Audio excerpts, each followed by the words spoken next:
ఏంటి sir tea అమ్మేవాడంటే మీకు అంత చులకన అయిపోయాడా? వర్షం వచ్చినా బాధ కలిగినా టీ తాగాలనిపిస్తుంది, తెలుసు కదా.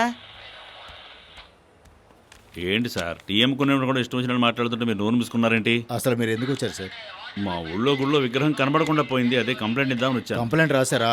ఆ పేపర్ నుంచి రాస్తాను. బయలుదేరండి. అనవసరంగా మాట్లాడుతూ డిస్టర్బ్ చేస్తున్నారు.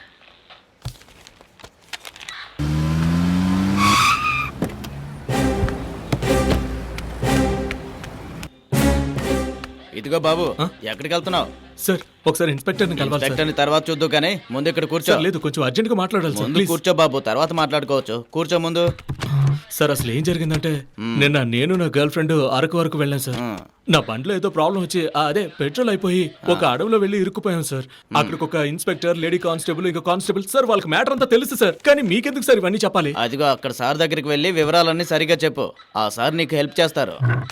సార్ ఒక చిన్న సమస్య సార్, నేను ఇన్స్పెక్టర్ గారితో డైరెక్ట్ గా మాట్లాడితే ఆయనకి అంతా అర్థమవుతుంది సార్, ప్లీజ్ సార్. కానీ ఆ కథ మీకు ఆయనకు చెప్పినా కూడా మీకు సార్ ఇప్పుడే కదా కథ మొత్తం ఆయనకి చెప్పాను కదా. ఏమయ్యా, అక్కడ చెప్పినా గానీ మళ్ళీ ఇంకొకసారి ఇక్కడ చెప్పాలయ్యా.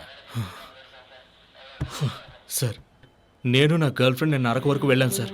వెళ్ళేటప్పుడు మా బండి కింద ఏదో పడింది, అది ఏదో కూడా మాకు తెలియదు సార్. కానీ మేమేదో హత్య చేసినట్టు మా మీద అబాండం వేశారు సార్. దీని గురించి ఆయనతో మాట్లాడాలి, అందుకే ఆయన కలవాలి సార్. నా తల పగిలిపోతుంది, నాకేం చేయాలో అర్థం కావట్లేదు సార్, ప్లీజ్ అర్థం చేసుకోండి ప్లీజ్. సరే సరే, ముందుగా నువ్వు ఈ పేపర్లో ఇప్పుడు నాకు ఏదైతే చెప్పావో అదంతా కూడా రాసివ్వు.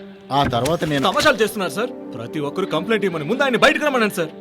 న్యాయం కోసం పోలీస్ స్టేషన్కి వస్తే అటు ఇటు తిప్పుతారా సార్? ఆయన ఒక 2 నిమిషాలు నాతో మాట్లాడారు. అతను లోపలికి పంపించు. పిలుస్తున్నారు, వెళ్ళు. మోహన్ చూడు ఎలా ఉందో. నీ ప్రాబ్లం ఏంటయ్యా? సార్ మీకు అసలు మనస్సాక్షి అనేది ఉందా? ఇంత ఈజీగా అబద్ధం చెప్పేస్తున్నారు. ఈ విధంగా డబ్బులు సంపాదించి పెద్ద కోట్లు కట్టేద్దాం అనుకుంటున్నారా? నాతో మీరు అబద్ధం చెప్పారు. ఆ అమ్మాయి ఇంకా ప్రాణాలతోనే ఉంది సార్. నేను బండితో గుద్ది ఎవరిని చంపలేదు. ఊరికే ఏదో కథ చెప్పి నా దగ్గర నుంచి 5 లక్షలు తీసుకున్నారు. అది అడుగుదామని వస్తే మీ వాళ్ళు లోపలికి కూడా పంపట్లేదు సార్. కరెక్ట్.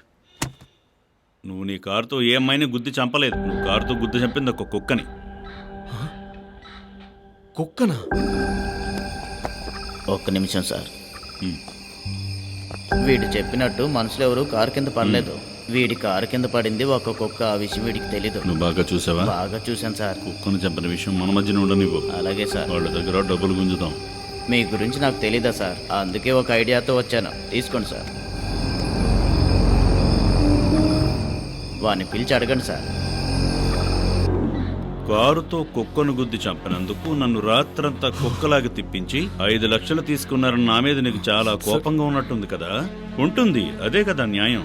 ఎందుకంటే నువ్వు చాలా న్యాయంగా ప్రవర్తించావు కదా. తెల్లవారితో నిశ్చితార్థం చేసుకోవాల్సిన అమ్మాయిని వైజాగ్ దాకా తీసుకెళ్లి ఎంజాయ్ చేద్దాం అనుకున్నావు కదా. నీకు సమస్య వచ్చినప్పుడు వాళ్ళ నాన్ననే బ్లాక్మెయిల్ చేసి డబ్బులు అడిగావు నువ్వు. మరి నీ కోపం రాకుండా ఎలా ఉంటుంది? బైపాస్ లో ఎవరో నీ కారు కింద పడిపోయారని నీ మనసు కనిపించింది. కానీ ఒక్క నిమిషం కారు ఆపి కిందకి దిగి చూద్దామని నీకు అసలు అనిపించలేదు కదా.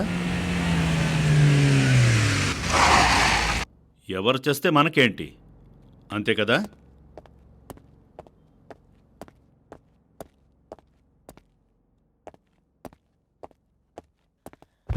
సార్ సార్, ఏమయ్యా, స్టేషన్ బయట పార్క్ చేస్తున్న బ్లూ కార్ ఎవరిదయ్యా? Good morning sir. ఈ అబ్బాయిదే సార్. ఎవరు?